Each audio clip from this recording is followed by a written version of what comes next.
RTC కార్మికులు సమ్మెకు సిద్ధమయ్యారు. ఈ నెల 7వ తేదీన సమ్మెలోకి వెళ్తున్నట్లుగా ప్రకటించారు. మరోవైపు కార్మికులు సమ్మెలోకి వెళ్లకుండా ప్రభుత్వం ప్రయత్నాలు ప్రారంభించింది. స్వయంగా ముఖ్యమంత్రి సైతం ఆర్టీసీ కార్మికులు సమ్మెలోకి వెళ్లొద్దని రిక్వెస్ట్ చేశారు.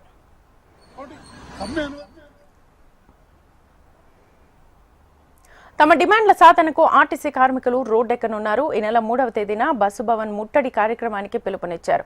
అప్పటికి ప్రభుత్వం దిగిరాకపోతే 7వ తేదీన మొదటి షిఫ్ట్ నుంచే సమ్మెలో ఉండనున్నట్లుగా ప్రకటించారు. ప్రభుత్వం ముందుంచిన 21 డిమాండ్స్ లో ముఖ్యంగా 4 నుంచి 5 ప్రధాన డిమాండ్లుగా ఆర్టీసీ కార్మికులు చెబుతున్నారు. ఇప్పటికే అన్ని డిపోలలో కరపత్రాలు పంచుతూ ఆర్టీసీ కార్మిక జేఏసీ ఉద్యోగులను సమ్మెకు సిద్ధం చేస్తున్నారు. 3వ తేదీన జరిగే బస్ భవన్ ముట్టడికి ప్రతి ఒక్క కార్మికుడు ఖచ్చితంగా రావాలని పిలుపునిచ్చారు. కార్మిక జేఏసీ సైతం ఉద్యోగులకు ఈ సమ్మె ఆవశ్యకత చెప్పడంతో పాటు గతంలో లాగే ఈ సమ్మె వ్యక్తి సమూహం కాదని స్పష్టతనిచ్చారు. ప్రభుత్వం మాటలు ఎట్టి పరిస్థితుల్లో నమ్మకూడదని పిలుపునివ్వనున్నారు.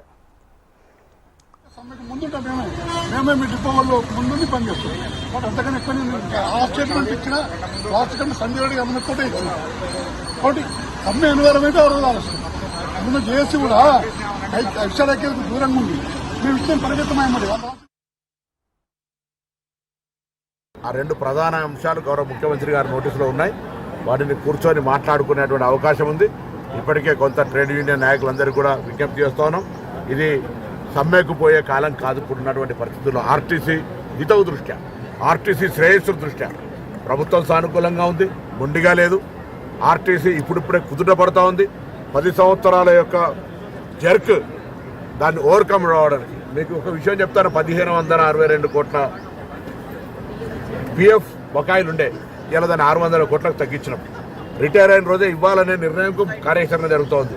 వాళ్ళ సిసిఎస్ ఫండ్స్ ఉండే, వాటిని కూడా డెట్ నుంచి తగ్గించుకుని 100 కోట్లు తగ్గించు. మరోవైపు ఆర్టీసీ కార్మికులు సమ్మెలోకి వెళ్లకుండా ఉండేందుకు ప్రభుత్వం చర్యలు చేపట్టే ప్రయత్నాలు ప్రారంభించింది. ఆర్టీసీ కార్మికుల సమస్యలను పరిష్కరించేందుకు సిద్ధంగా ఉన్నామని చెబుతోంది ప్రభుత్వం కార్మికుల సమస్యలు తీర్చనుందని, అందుకు కొంత సమయం కావాలని వారు కోరుతున్నారు. 2 ప్రధాన అంశాలు సీఎం నోటీసులో ఉన్నట్లుగా రవాణా శాఖ మంత్రి పొన్నం చెబుతున్నారు. ఈ నెల 4 లేదా 5వ తేదీన మంత్రి పొన్నం భేటీ అయ్యే అవకాశం